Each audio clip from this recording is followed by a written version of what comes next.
Neste estudo de caso, vamos aplicar a ideia de momento angular para determinar o raio, né, das órbitas do átomo de Bohr e a energia associada a esse raio e fazer uma comparação no final da velocidade para cada órbita em relação à velocidade da luz. Né? Então é uma aplicação extremamente interessante que remete aos princípios da física quântica, né? Da mecânica quântica. Né? Então, na verdade, o Bohr pensou num sistema onde você tem um próton, né? Um próton de carga e um elétron de carga menos E, o próton é positivo, o elétron é negativo, e esse elétron pode girar, a princípio, em várias órbitas, né? Ele pode girar em várias órbitas. Existe uma órbita mínima, R1, né? Enfim, R2 e assim por diante. Vamos chamar essa órbita aqui, ó, de órbita N, considerando essa órbita como circular, né? Então, veja bem, existe uma distância aqui entre o próton e o elétron, vamos chamar de Rn. Vamos chamar essa direção aqui de direção radial, essa aqui de direção tangencial. Ok? Então, veja bem. Então, o Bohr pensou em que esse elétron pode executar desde uma órbita mínima até uma órbita máxima, né?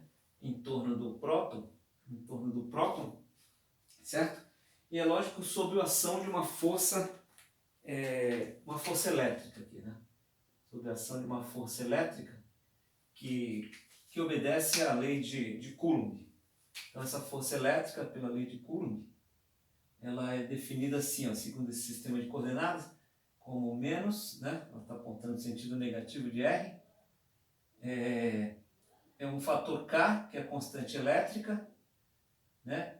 Vezes a carga, né? A carga do próton vezes a carga do elétron, então dá E ao quadrado dividido pelo raio ao quadrado, né? Essa lei de Coulomb. E veja bem, e a princípio, né? A princípio, num sistema em equilíbrio de forças, supondo que o elétron se mantém numa órbita N aqui, né? Se mantém nessa órbita N vai de 1 até, né? 1, pode ser 2, 3 e assim por diante, né? No sistema de equilíbrio pelo princípio da superposição, utilizando as leis de Newton, né? Primeira lei de Newton, a gente pode afirmar que essa força elétrica é igual à força centrípeta, né? É igual à força centrípeta. Força elétrica é igual à força centrípeta. Veja, pela definição de força centrípeta, a gente tem que massa do elétron, né? Massa do elétron, que vamos supor o próton fixo, né? E o elétron girando em torno do próton. A velocidade, né? Uma velocidade na órbita n ao quadrado dividido pelo raio, que é essa distância entre o próton e o elétron. Né? E desse lado o módulo da força elétrica, né? Da força elétrica. Okay? Então dessa expressão aqui, ó, a gente pode tirar a velocidade, né?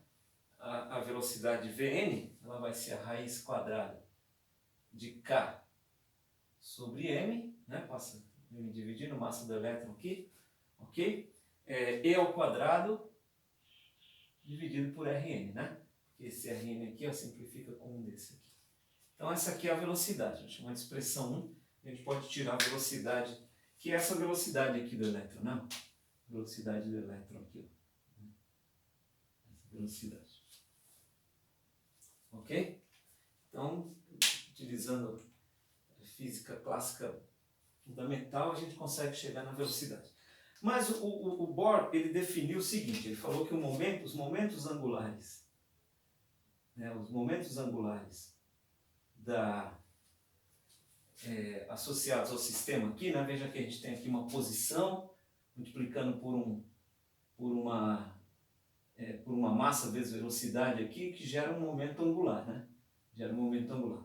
O Bohr definiu que esse momento angular ele é uma constante de Planck, né? Dividido por 2π. O que é esse h cortado? Esse h cortado é a constante de Planck dividido por 2π. Então, veja bem, ele definiu dessa maneira, que o momento angular, isso tudo na direção do eixo z aqui, né? Vamos chamar esse eixo aqui saindo aqui de z, né? Eixo z. Então, aqui eu tenho a direção radial, tangencial e z, num sistema de coordenadas cilíndricos, né? Um sistema de coordenadas cilíndricos aqui. Nosso sistema de coordenadas é r, θ, z. Sistema de coordenadas cilíndrico. Então o z está saindo aqui. Então o momento angular está nessa direção. Que sentido? Então o Bohr definiu esse momento angular aqui. Mas nós vimos que pela definição de momento angular, veja bem, é a posição Rn vezes o momento linear Pn, que nesse caso R θ z, né? R θ z, que né? O Rn, que é módulo Rn, aqui é 0, aqui é 0, e o Pn está associado à velocidade, né? Que é 0 aqui, a velocidade está na direção tangencial, então m do elétron vezes a velocidade de n aqui. Então esse resultado aqui aqui é 0 na direção r, 0 na direção θ, e aparece um Rn, Me, Vn na direção z, que é a mesma direção daqui, né? Então a gente pode afirmar que nosso momento angular também é Rn, Vn, Me. E dessa expressão aqui, ó, a gente tira aqui a velocidade nh cortado, que é o constante de Planck sobre 2π, divididos aqui na direção z, né? Deixa eu colocar mais para cima aqui a definição de h cortado. Esse 2π porque está associado ao movimento circular, né? A circunferência tem 2π vezes r, né? Então, por isso. Então, veja bem, Me, Rn, né? Me, Rn. Então, é nh sobre Me, Rn, a velocidade. Então, esse aqui é o segundo termo da velocidade. Veja, como essas duas informações são iguais, comparando as duas, né, a gente chega num resultado, né, comparando de 1 e 2, a gente chega num resultado para o raio, né? O raio, que é h cortado sobre m k e ao quadrado, né? Comparando os dois, né? Veja, isso aqui é igual a isso. Aí resolvendo isso aí, a gente chega nesse resultado aqui, ó. 1 sobre, n ao quadrado. N ao quadrado. Então esse resultado aqui, ó, é o raio, são as órbitas, chamadas órbitas de Bohr, né? Que são os raios de Bohr, né? Os raios das órbitas de Bohr. Veja, a menor órbita é a órbita com n igual a 1, para n igual a 1. Então, isso aqui é 1, só sobra esse termo aqui, né? Então, para n igual a 1, a menor órbita é determinada por esse termo aqui, ó, que é a massa do elétron, K, e ao quadrado, né? Essa é a menor órbita. Então, todas as outras, calculando a menor órbita, que é, né? Veja bem, qualquer órbita é só pegar o valor da menor órbita e multiplicar por n ao quadrado. Então, isso aqui dá todas as órbitas de Bohr, que são as órbitas possíveis que os elétrons podem ter, né? As órbitas possíveis. Veja que são órbitas quantizadas, porque o n só pode ser 1, 2, 3, né? Veja bem, o N pode ser 1, 2, 3 e assim por diante. Então, não são todas as órbitas possíveis, ou seja, não é um espectro contínuo, são espectros discretos, né? Só tem valores, né, discretos de órbitas, né? É isso que dá a ideia da física quântica, né, da mecânica quântica. Aqui também um momento angular, ó, quantizado para n igual a 1, ou 2, ou 3, só esses possíveis momentos angulares. Tá? Então olha que interessante. Com isso a gente obtém a órbita de Bohr. Agora veja bem, em relação à energia, veja, a energia uma energia N desse elétron é a energia cinética, que é metade da massa do elétron vezes a velocidade n ao quadrado, menos mais a energia potencial, que é dada por menos k e ao quadrado sobre Rn. E de onde você tira esse termo?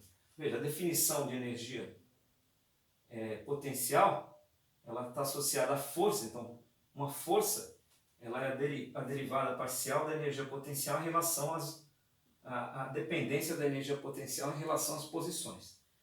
Nesse caso aqui, a gente supõe que ela só dependa da posição R, então é menos aqui, está faltando um sinal de menos. Então veja bem, se a força elétrica é essa daqui, ó, né? Então qual é o potencial que satisfaz aquela força, né? Vai ser K menos K e ao quadrado sobre Rn, né? Então veja bem, se a gente derivar esse termo aqui, ó, a gente obtém a força, né? Porque derivando esse termo fica menos 1 aqui, né? Com esse menos aqui veja, está derivando em Rn, né? Então veja bem, vai ficar menos 1k e menos com menos dá mais, com esse menos dá menos. O k é constante, o e ao quadrado é constante, então fica Rn menos 1 dá menos 2. Então a gente chega, derivando esse termo aqui, a gente chega naquele da força, por essa definição de força a partir do potencial, né, da energia potencial, certo? Então veja bem, aí dá esse termo aqui, ó.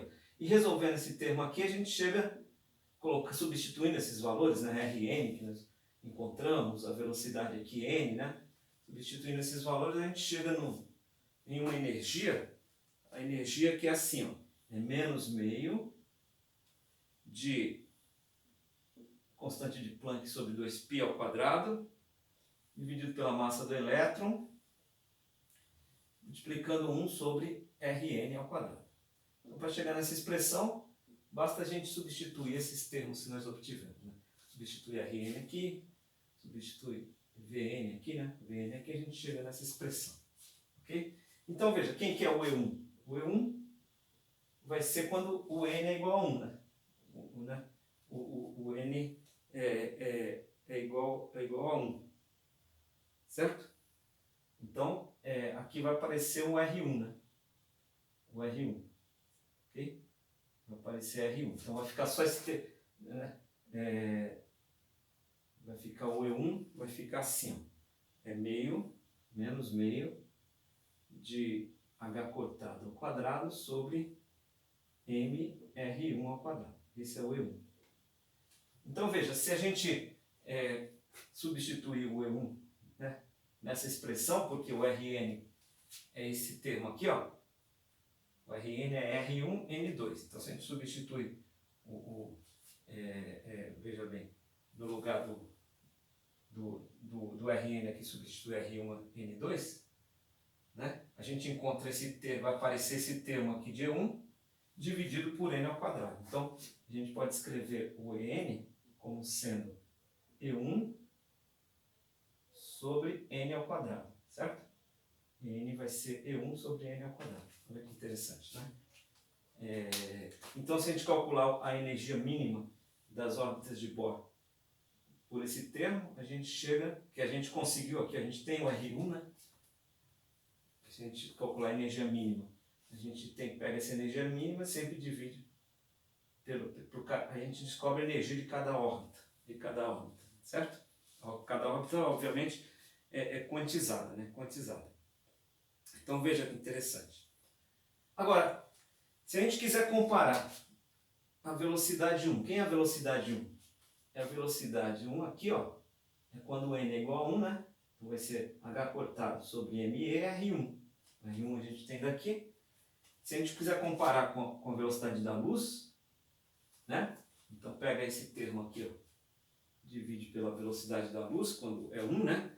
É a velocidade da primeira órbita, né? Velocidade da primeira órbita.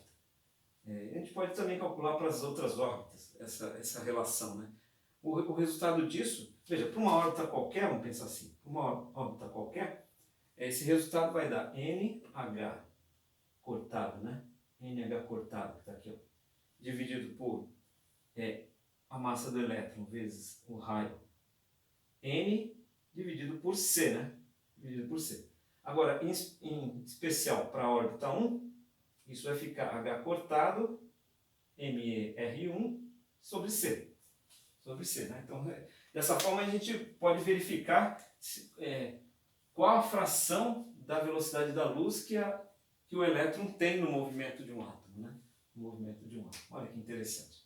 Bom, então essa é a solução, na verdade, para o átomo de Bohr, né? No átomo de Bohr. A gente chega aí os raios possíveis são dados por esse fator aqui.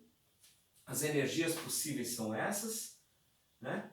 E com esse termo aqui a gente pode comparar a velocidade de cada órbita em relação à velocidade da luz, né? Em especial a primeira órbita, né? A primeira órbita. Esse raio aqui, ó, o valor desse raio aqui é chamado de raio de Bohr, né? Que é o raio fundamental da primeira órbita, né? A órbita mais próxima do possível que o elétron pode ter em relação ao próton, né? Isso num sistema que a gente está fazendo tudo isso para um sistema de um próton com um elétron, né? Aí a gente pode, se a gente quer dois prótons com elétron, esse sistema muda um pouquinho, mas muda muito pouco, né? Em relação ao outro. E aí dá para determinar isso para todos os átomos, né? Que tem mais elétrons em suas camadas, enfim, mais prótons, enfim. Isso aqui é em especial o átomo de hidrogênio, né? Que tem um próton e um elétron, né? Na sua eletrosfera. Então aqui está a solução, a princípio, para o átomo de Bohr. Em termos de valores, né? Veja, se a gente... a massa de um elétron, aqui é negativo, a massa de um elétron,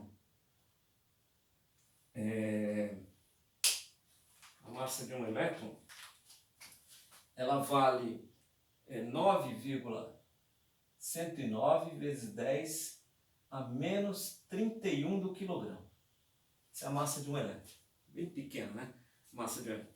Esse K, que é o constante elétrica, esse K, ele tem um valor de 8,988 vezes 10 a nona newton vezes metro quadrado por coulomb ao quadrado. Né? Então vamos colocar os valores aí, né? O elétron, a carga de um elétron, né? A carga de um elétron vale 1,602 vezes 10 a menos 19 do coulomb. Essa é a carga de um elétron, né? Veja, constante de Planck já é conhecida, mas ela dividida por 2π,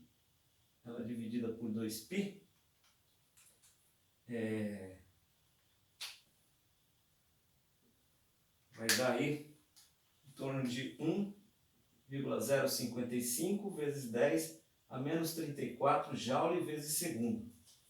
Joule vezes segundo, né? Então veja bem, com esses valores aqui, ó, a gente já consegue calcular. Veja, nós temos o H, temos a massa do elétron aqui, temos a constante elétrica, né? Temos a carga de um elétron. Então veja, para n igual a 1, a gente consegue calcular o R1, né? A gente consegue calcular R1. Então o R1 vai ser aí aproximadamente, fazendo esses cálculos, 0,53 angstroms. veja que um angstrom equivale a 10 a menos 10 do metro. Então, veja, a distância da primeira órbita possível, a menor órbita de um elétron em torno de um próton, é uma fração de angstrom, uma fração de 10 a menos 10 do metro. Então, uma distância muito pequenininha, muito pequenininha. Veja, colocando esse fator aqui, ó, a gente multiplica esse fator, que é o raio de Bohr, né? Isso aqui é chamado de raio de Bohr, por 2, né? Aí você vai tendo as distâncias possíveis. Veja, essa é uma órbita, um raio de uma órbita possível. A próxima órbita possível é quando n é igual a 2. Então vai dar 4 vezes esse valor. Então veja, se um elétron mudar de camada, ele só pode mudar para uma camada, né, 4 vezes o valor desse raio aqui, ó, e não outras. As outras não são possíveis, só essas. Por isso que o processo é chamado de processo quantizado, né? Muito bem. Utilizando essa informação, esses valores também, a gente pode calcular a energia. Quanto que dá a energia 1, né? Veja bem, a energia 1 vai ser a H que a gente tem, dividido pela massa do elétron, dividido por o raio 1 que a gente calculou, e aí, fazendo essa conta aí, a gente chega num valor aí de aproximadamente, no sistema internacional, de 0,218 vezes 10 a menos 17 Joule. Veja, mas, veja bem, o que é o Joule? O Joule, ele né, se a gente pensar em termos do elétron, da carga do elétron, né? Então, o Joule vai ser o quê? Veja, é a carga do elétron multiplicada por volts, né? É a carga do elétron multiplicada por volts, porque a carga do elétron é Coulomb, né? Então, Coulomb vezes volt é Joule. Coulomb vezes volt é Joule. Então, se a carga do elétron é 1,602 vezes 10 a menos 19 do Coulomb, né?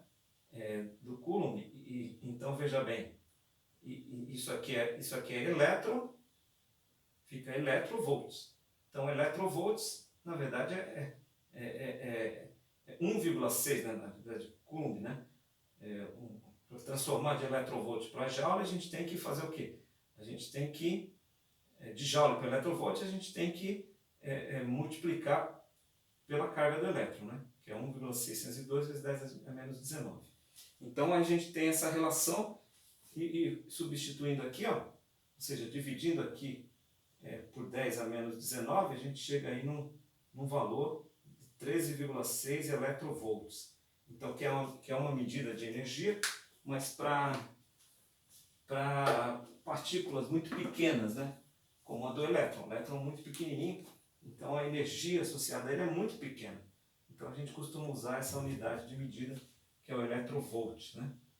Então, se a gente multiplicar aqui a carga do elétron, a gente chega nesse fator aqui, né? Então, de joule para electrovolt, a gente divide por esse fator, né? Por esse fator aqui. E de electrovolt para joule, a gente multiplica por esse fator, porque é só substituir o elétron aqui no lugar do elétron com esse fator aqui, a gente volta para esse resultado, tá?